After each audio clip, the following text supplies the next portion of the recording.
مسجد الحرام مکۃ المکرمہ اور مسجد النبوی مدینہ المنورہ سے خطبے کا اردو ترجمہ کے لیے ہمارے سوشل نیٹ ورک کو فالو کرنا نہ بھولیں اور اپنے دوست احباب کے ساتھ بھی ضرور شیئر کیجیے۔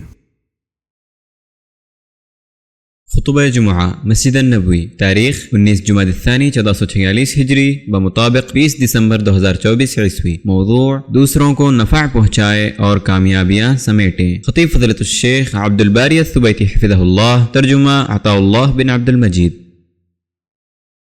تمام تعریفیں اس اللہ کے لیے ہیں جو نعمتیں عطا کرنے والا، فضل و احسان اور جود و سخاوت والا ہے۔ اپنے بندوں میں سے جس پر چاہتا ہے احسان کرتا ہے تاکہ اسے خیر و بلائی کی کلید اور کنجی بنا دے۔ مخلوقات کو نفع بخشنے کے لیے اپنے ہاتھ کو پھیلائے ہوئے ہے، اور میں گواہی دیتا ہوں کہ اللہ تعالیٰ کے سوا کوئی معبود برحق نہیں، وہ تنہا ہے، اس کا کوئی شریک نہیں، اور میں گواہی دیتا ہوں کہ محمد صلی اللہ علیہ وسلم اس کے بندے اور رسول ہیں۔ ان کا وصف اور تعریف بیان کرتے ہوئے اللہ تعالیٰ نے یوں ارشاد فرمایا، ارشاد باری تعالیٰ ہے، بلا شبہ یقیناً تمہارے پاس تم ہی میں سے ایک رسول آیا ہے، اس پر بہت شاک اور گزرتا ہے کہ تم مشقت میں پڑو، تم پر بہت حرص رکھنے والا ہے، مومنوں پر بہت شفقت کرنے والا، نہایت مہربان ہے۔ حمد و صلات کے بعد میں اپنے آپ کو اور آپ سب کو تقوی الہی کی وصیت کرتا ہوں۔ سیرت نبوی اور نور رسالت کا وہ پہلو جو زندگی کو بیش قیمت بنا دیتا ہے، ایک مسلمان کی قدر و منزلت میں اضافہ کر دیتا ہے اور اس کے سامنے ہدف کو متعین کر دیتا ہے، اسے معاشرے کے ساتھ جوڑ دیتا ہے اور لوگوں کے درمیان اسے متحرک اور سرگرم رہنے پر آمادہ کرتا ہے، وہ رسول اللہ صلی اللہ علیہ وسلم کا یہ فرمان ہے، فرمان نبوی ہے۔ لوگوں میں سے سب سے زیادہ اللہ تعالیٰ کے ہاں محبوب وہ شخص ہے جو لوگوں کے لیے سب سے زیادہ نفع مند ہے، اور اعمال میں سے اللہ تعالیٰ کے نزدیک محبوب ترین عمل یہ ہے کہ آپ کسی مسلمان کا دل خوش کر دیں، یا اس سے اس کی تکلیف کو دور کر دیں، یا اس کا قرض ادا کر دیں، یا اس سے اس کی بھوک کو دور کر دیں۔ اسے امام طبرانی نے روایت کیا ہے۔ یہ حدیث کائنات، مخلوقات اور زندگی کی طرف دیکھنے میں مسلمان کی سمت کو درست کرتی ہے، اس کے راستے کو متوازن اور ہموار کرتی ہے، قطب نما کو سیدھا کرتی ہے۔ یہ حدیث اس لائق ہے کہ ہم اس کے الفاظ پر غور کریں، اس کے معنی مفہوم کو اچھی طرح سمجھیں، تاکہ معاشرے اور اس کے افراد کی رگوں میں اسلام کا ذائقہ اور دین کی مٹھاس گردش کرنے لگے، خاص طور پر جب خود بینی اور تفرد و انفرادیت کا بازار گرم ہو، خود پسندی بڑھ رہی ہو، ہمدردی کے جذبات سرد ہو کر منجمد ہو چکے ہوں، آپسی تعلقات کمزور پڑ چکے ہوں، اور مسلمان امت کے تئیں اپنے واجبات سے سبق دوش ہو چکا ہو، اپنے ملک و وطن کے تئیں اپنی مسئولیت سے دستبردار ہو چکا ہو، اور معاشرے میں اپنی ذمہ داری سے لاپرواہی برت رہا ہو۔ ایک مسلمان کے لیے یہ ایک بہت بڑا اعزاز ہے کہ وہ لوگوں میں سے سب سے زیادہ اللہ تعالیٰ کا محبوب بن جائے۔ رضا الہی کے طلبگاروں اور الہ العالمین کی طرف جلدی سے لپکنے والوں کے لیے یہ بڑی ترغیب کی بات ہے کہ لوگوں کے چہروں پر مسکراہٹیں لائیں، مصیبت زدوں کی مصیبتیں دور کریں اور ضرورت مندوں کی مدد کریں۔ اس جیسی ربانی اور نبوی تعلیمات دے کر اسلام اپنے ماننے والوں کو عطا و بخشش،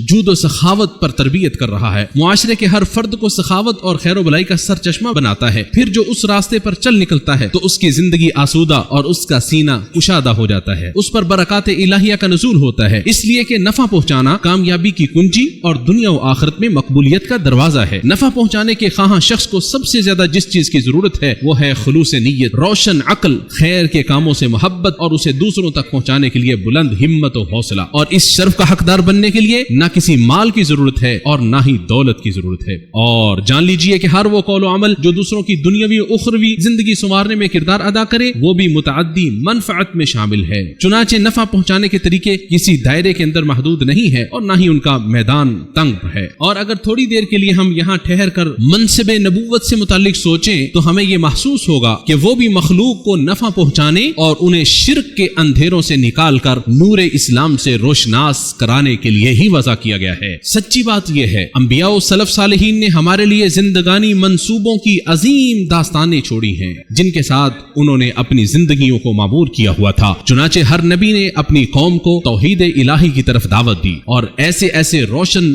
مینارے گاڑ دیے کہ جن سے بعد میں آنے والی نسلیں روشنی پاتی رہیں گی۔ چنانچہ نوح علیہ السلام نے قوم کی نجات کے لیے کشتی بنائی، اور اللہ کے نبی ابراہیم علیہ السلام نے اپنے پروردگار کی صدا پر لبیک کہا اور اس کے حکم کی تعمیل کرتے ہوئے خانہ کعبہ بیت اللہ کو تعمیر کیا تاکہ وہ آنے والی نسلوں کے لیے توحید و عبادت کا قبلہ اور مرکز بن جائے۔ ہمارے پیارے نبی محمد صلی اللہ علیہ وسلم نے امت کو ایسی روشن شاہراہ پر چھوڑا کہ جس کی راتیں بھی دنوں کی مانند ہیں، صرف تباہ و و برباد شخص ہی اس سے روح گردانی کر سکتا ہے۔ اور آپ صلی اللہ علیہ وسلم نے اعلیٰ اخلاق و کردار، تربیتی اقدار اور عمدہ و بہترین امور کو ان میں راسخ کر دیا۔ جب آپ صلی اللہ علیہ وسلم غار ہرا سے واپس لوٹے، جس وقت آپ غار ہرا میں آنے والے فرشتے کی وجہ سے دہشت میں مبتلا تھے، تو آپ صلی اللہ علیہ وسلم نے خدیجہ رضی اللہ عنہا سے فرمایا کہ مجھ کو اپنی جان کا خوف ہو گیا ہے۔ تو خدیجہ رضی اللہ عنہا نے آپ کی ڈھارس بندھائی اور کہا آپ کا خیال صحیح نہیں، اللہ کی قسم آپ کو اللہ کبھی رسوا نہیں کرے گا، آپ تو صلہ رحمی کے خوگر ہیں، سچائی کے پیکر ہیں، بے کسوں کا سہارا ہیں، مفلسوں کے لیے آپ صلی اللہ علیہ وسلم کماتے ہیں، مہمان نوازی میں آپ بے مثال ہیں، اور مشکل وقت میں آپ امر حق کا ساتھ دیتے ہیں۔ اسے بخاری و مسلم نے روایت کیا ہے۔ یہ تمام حالات دوسروں کو وسیع پیمانے پر نفع فائدہ پہنچانے سے متعلق ہیں، چنانچہ اللہ تعالیٰ کے حکم سے یہ انسان کو رسوائی، غم و حزن اور اذیت و تکلیف سے بچاؤ کا سبب بنتے ہیں۔ امام احمد رحمہ اللہ نے کتاب الزہد میں فرمایا ہے، اقوال زری کا ایک مشہور قول ہے، بے شک نیک اعمال انسان کو اس وقت سنبھالا دیتے ہیں جب وہ لڑکھڑاتا ہے، اور اگر وہ گرنے لگے تو اسے سہارا دیتے ہیں۔ اور صحابہ کرام رضی اللہ عنہم نے اپنے پیارے نبی صلی اللہ علیہ وسلم سے یہی سبق سیکھا اور اسے اچھی طرح سمجھا، اور لوگوں کو نفع و فائدہ دینے کے تعلق سے انتہائی خوبصورت مثالیں قائم کی۔ ان میں سے ہر صحابی نے اپنی زندگی کے منصوبوں میں اپنی خداداد صلاحیتوں سے بھرپور فائدہ اٹھایا، جن کے لازوال نقوش امت اسلامیہ میں باقی رہیں گے۔ چنانچہ نبی صلی اللہ علیہ وسلم کی وفات کے بعد امت کو کئی بڑے بڑے چیلنجز، امتحانات کا سامنا کرنا پڑا، جن میں سے ایک بڑا چیلنج بہت سے قبائل کا مرتد ہو کے اسلام سے نکل جانا بھی تھا۔ چنانچہ ابو بکر صدیق رضی اللہ تعالی عنہ نے اسلام کا روب و دبدبہ اور قوت واپس لٹایا۔ ان کی کوششوں سے امت میں پھر سے استحکام اور استقرار پیدا ہو گیا۔ اور جناب عثمان غنی رضی اللہ تعالی عنہ امت کی طرف سے ایک فرض کفایہ کی ادائیگی کو نبھانے کے لیے اٹھ کھڑے ہوئے۔ انہوں نے قرآن مجید کو ایک مصحف میں جمع کیا، پھر اسلامی ممالک میں اس کی نشر و اشاعت کی، تاکہ اس سے قرآن مجید ضائع ہونے سے بچا سکے اور کتاب اللہ کے لیے ایک ہی مرجع امت کے لیے محفوظ کر سکیں۔ چنانچہ اس کا بہت بڑا فائدہ ہوا جو آج تک باقی ہے اور تا قیامت باقی رہے گا۔ جلیل القدر صحابی حضرت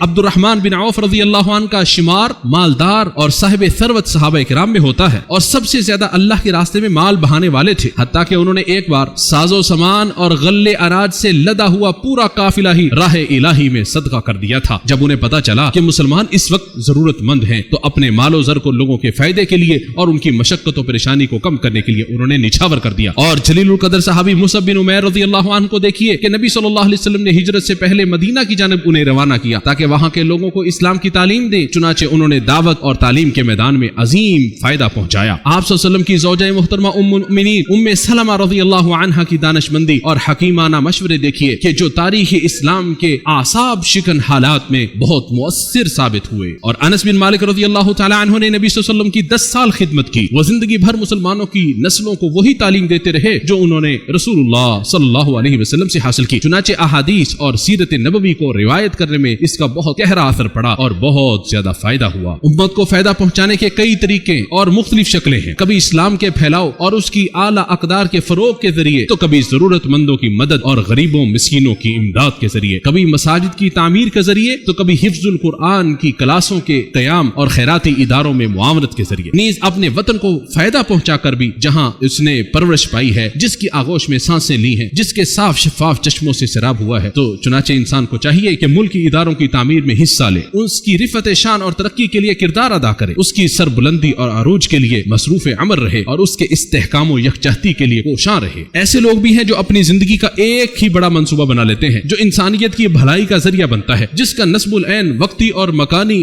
حد بندی سے کہیں اوپر اور بلند ہوتا ہے، وہ اس کی وفات کے بعد بھی آنے والی نسلوں تک فائدے کا سبب بنا رہتا ہے۔ یہی وہ لوگ ہیں جن کی ہمتیں بلند اور امنگیں عظیم ہوتی ہیں، وہ اپنی زندگی کو ایک عظیم منصوبے اور ایسے اعلیٰ ہدف اور مقصد کے لیے وقف کر دیتے ہیں جو ان کی زندگی کو اور بعد میں آنے والی نسلوں کی زندگی کو معمور کر دیتا ہے۔ لوگ اس سے بھرپور فائدے اٹھاتے ہیں اور وہ ہمیشہ معاشرے کے معیار کو بلند کرنے کے لیے تگ و دو میں رہتا ہے، ایسی خدمات انجام دیتا ہے جو علم، معیشت، صحت، خیر و بلائی، رضا کرانہ کام اور تعمیر و ترقی کے کسی بھی شعبہ سے متعلقہ ہو، وہ مصروف عمل ہی رہتا ہے۔ زندگی کا منصوبہ چاہے کتنا ہی چھوٹا کیوں نہ ہو، اگر نیت خالص ہو تو وہ بڑا بن جاتا ہے۔ یہ منصوبہ ایک پیغام ہوتا ہے جسے اس کا حامل پوری زندگی اٹھائے رکھتا ہے، وہ اپنی زندگی کے ہر لمحے میں اس کے لیے کام کرتا ہے، اس کی تکمیل کے لیے اپنی محنت، وقت اور مال خرچ کرتا ہے تاکہ اس کا اثر اس کی وفات کے بعد بھی جاری رہے، اس کا فائدہ اور اجر و ثواب اس کے اعمال کے ترازو میں بڑھتا رہے۔ جو شخص خالص نیت رکھے اور اس کا مقصد اپنے رب کی رضا ہو، وہ اپنی مراد کو پا ہی لیتا ہے اور اللہ تعالیٰ اس کی محنت میں برکتیں فرماتا ہے۔ زندگی کا منصوبہ بسا اوقات کئی سالوں کی محنت اور انتظار کا متقاضی ہوتا ہے تاکہ اس کے ثمرات حاصل ہوں، لیکن بلند ہمت افراد کے سامنے رکاوٹیں کبھی حائل نہیں ہوا کرتی اور نہ ہی ناکامی ان کا کچھ بگاڑ سکتی ہے، بلکہ وہ سبق سیکھتے ہوئے آگے بڑھتے رہتے ہیں اور اللہ تعالیٰ کے اس فرمان کو اپنے ذہن میں رکھتے ہیں اور صبر کرو، بے شک اللہ تعالیٰ نیکوکاروں کا اجر ضائع نہیں کرتا۔ صبر وہ ایندھن ہے جو عمل کی شمع کو روشن رکھتا ہے اور انسان کو مستقل مزاجی اور ہمیشگی کی طاقت فراہم کرتا ہے۔ اللہ تعالیٰ کے نزدیک محبوب ترین عمل وہ ہے جس پر ہمیشگی کی جائے، چاہے وہ کم ہی کیوں نہ ہو، اور بسا اوقات عمل تو معمولی سا ہوتا ہے مگر اس کے عظیم اثرات دیر آنے والی نسلوں تک باقی رہتے ہیں۔ ہم اپنی اس حالیہ زندگی میں ہی دیکھ لیں تو آپ کو دائمی منصوبے تشکیل دینے والے افراد ہی ایسے ملیں گے جنہوں نے لوگوں کی زندگیوں میں تبدیلی پیدا کی۔ کچھ نے اسکولوں اور یونیورسٹیوں کی بنیاد رکھی تو کچھ نے ہسپتال قائم کیے، کچھ نے علوم و معارف کی ترقی میں حصہ لیا تو کچھ نے علم کی ترویج و اشاعت، اقدار کی نشو و نما اور اللہ کی طرف دعوت دینے کے کام سر انجام دیے۔ تاریخ نے ان کے نام محفوظ کر لیے اور پروردگار نے ان کے اجر و ثواب کو محفوظ کر لیا۔ یہ اس لیے کہ وہ ذاتی شہرت اور عزت و وقار کی تلاش میں نہیں رہے بلکہ انہوں نے لوگوں کو فائدہ پہنچانے کو ترجیح دی، اپنی قوم کی سربلندی اور وطن کی ترقی کی راہیں تلاش کی۔ یہی وہ اعمال ہیں جو انسان کے مرنے کے بعد بھی جاری رہتے ہیں، جیسا کہ نبی کریم صلی اللہ علیہ وسلم نے فرمایا، جب انسان مر جاتا ہے تو اس کے اعمال کا سلسلہ منقطع ہو جاتا ہے سوائے تین چیزوں کے، صدقہ جاریہ، وہ علم جس سے فائدہ اٹھایا جائے، یا نیک اولاد جو اس کے لیے دعا کرے۔ میں انہی کلمات پر اپنی بات ختم کرتا ہوں اور اللہ تعالیٰ سے اپنے لیے، آپ سب کے لیے مغفرت طلب کرتا ہوں، لہٰذا آپ بھی اس سے مغفرت طلب کریں، بے شک وہ بہت زیادہ معاف کرنے والا اور رحم کرنے والا ہے۔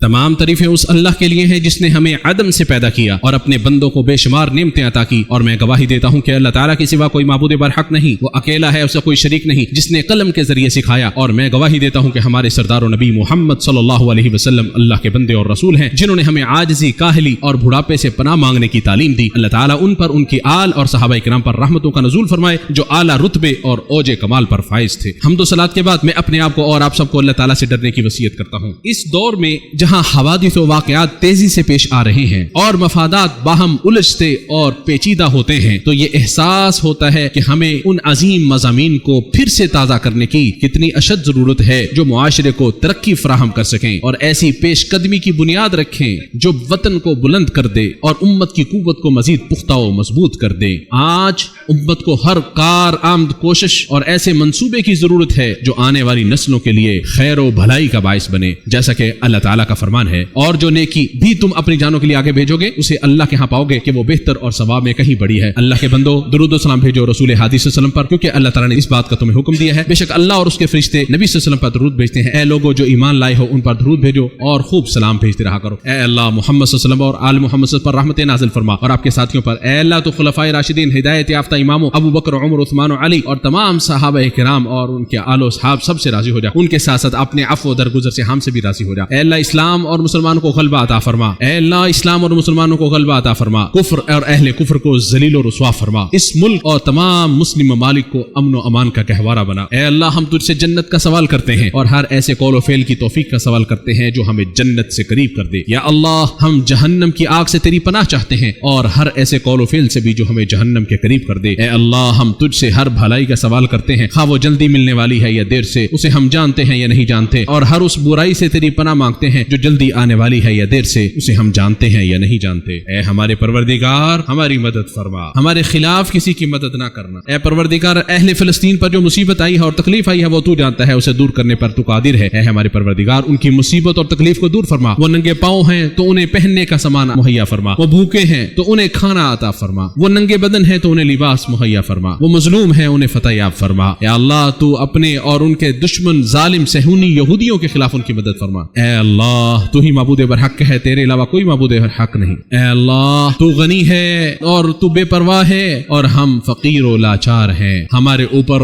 بارش کا نزول فرما اور ہمیں نا امیدوں میں سے نہ کرنا۔ اے اللہ بارش کا نزول فرما۔ اے اللہ رحمت والی بارش ہو، عذاب والی، آزمائش والی، تہس نہس کرنے والی اور غرق کرنے والی نہ ہو۔ اے اللہ اس کے ذریعے تو علاقوں کو شاداب کر دے، بندوں کو سیراب کر دے، شہروں والوں اور دیہاتیوں کے لیے ایک لمبے عرصے تک نفع دینے والی بنا دے۔ اے اللہ ہمارے امام خادم حرمین شریفین اور ان کے ولی عہد کو اپنے پسندیدہ کاموں کی توفیق عطا فرما، ان کے ذریعے اسلام و مسلمانوں کا نفع پہنچا اور تمام مسلم حکمرانوں کو اپنی کتاب قرآن مجید پر عمل پیرا ہونے اور شریعت کے نفاذ کی توفیق عطا فرما۔ اے ہمارے پروردگار، ہمیں دنیا میں بھلائی اور آخرت میں بھی بھلائی دے اور ہمیں آگ کے عذاب سے بچا۔ اے ہمارے پروردگار، ہم نے اپنی جانوں پر ظلم کیا، اگر تو نے ہمیں نہ بخشا اور ہم پر رحم نہ کیا تو یقیناً ہم ضرور خسارہ پانے والوں میں سے ہو جائیں گے۔ بے شک اللہ تعالیٰ عدل و احسان و قرابت والے کو دینے کا حکم دیتا ہے، بے حیائی و برائی اور سرکشی سے منع کرتا ہے، وہ تمہیں نصیحت کرتا ہے تاکہ تم نصیحت حاصل کرو، اور تم اللہ تعالیٰ کو یاد کرو، وہ تمہیں یاد کرے گا، اس کی نعمتوں پر اس کا شکر ادا کرو، وہ تمہیں مزید نوازے گا۔ یقیناً اللہ تعالیٰ کا ذکر بہت بڑا ہے، اللہ جانتا ہے جو کچھ تم کرتے ہو۔